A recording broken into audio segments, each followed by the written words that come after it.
আমার প্রথম বাচ্চা মেয়ে, দ্বিতীয়বার আমি আবার প্রেগনেন্ট। এবার আমার হাজব্যান্ড খুব করে চাইতো তার যেন একটা ছেলে সন্তান হয়। এবার ভাগ্যের কি খেলা, আল্লাহ তাআলা টুইন প্রেগনেন্সি দিলেন। এটা শোনার পর আমার হাজব্যান্ডের আশা আরও বেড়ে গেল, যেন একটা হলেও ছেলে সন্তান হয়। আমার স্বামী সবসময় নামাজে কান্না করতো, দান করতো, আর সবসময় মুখে একটা কথাই বলতো, আল্লাহ আমাকে ছেলে সন্তান দিবেই। আমি আল্লাহর কাছে অনেক কেঁদেছি, আল্লাহ যেন আমার স্বামীর মুখের দিকে তাকিয়ে হলেও একটা ছেলে সন্তান দেয়। কিন্তু গতকাল জানতে পারলাম আমার অনাগত টুইন দুইজনই মেয়ে। আমি আল্ট্রারুম থেকে বের হয়ে হাজব্যান্ডের সেই বহু প্রতীক্ষিত মুখটা দেখে কান্নায় ভেঙে পড়েছিলাম। কিভাবে ওকে জানাবো আমার কান্না দেখে আমার হাজব্যান্ডের বুঝতে বাকি নেই আসলে কি হয়েছে। সাময়িকভাবে সে আমাকে সান্ত্বনা দিয়েছে ঠিকই, কিন্তু তার চোখ মুখে বিষাদের ছায়া স্পষ্ট। আমাকে বাড়িতে দিয়ে সে নিজের বাসায় চলে যায়। তারপর সারাদিন আমাকে আর সে ফোন দেয়নি, যোগাযোগও করেনি। রাতে ভিডিও কল দিয়েছিল শুধুমাত্র তার মেয়েকে দেখার জন্য, তখনও সে আমার সাথে কথা বলেনি।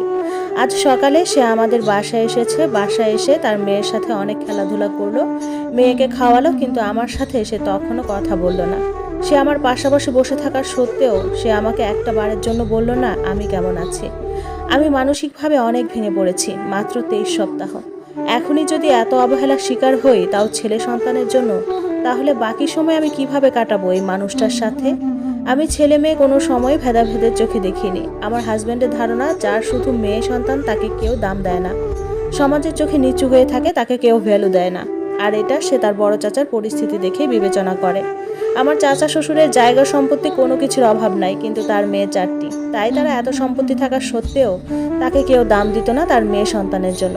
এটাই আমার হাজব্যান্ডের মনে বাসা বেঁধে আছে। আমার স্বামী শুরু থেকে অনেক কেয়ারলেস, আর এখন এই পরিস্থিতি দেখার পর আমার প্রতি আরও অনেক বেশি কেয়ারলেস হয়ে গেছে। টুইন বেবি গর্ভে নিয়ে আমি কত কাজ করি, কত কষ্ট করি, আমার প্রতি রাত ঘুম আসে না। আর আমার স্বামীর অবস্থা দেখুন, তার চাওয়া পাওয়ার কোনো শেষ নাই। তার এমন আচরণ দেখে আমার মা বাবা খুবই কষ্ট পেয়েছে। আমি আমার স্বামীকে অনেক বুঝিয়েছি, দেখো যাদের সন্তান নাই, যারা নিঃসন্তান, তারা একটা বাচ্চার জন্য কেমন করে, অনেক কান্নাকাটি করে। আল্লাহ তোমাকে 3টা মেয়ে দিয়েছে, এটা তো অনেক আনন্দের, পরের বার না হয় ছেলে হবে। আমার হাজব্যান্ড একজন সায়েন্সের স্টুডেন্ট।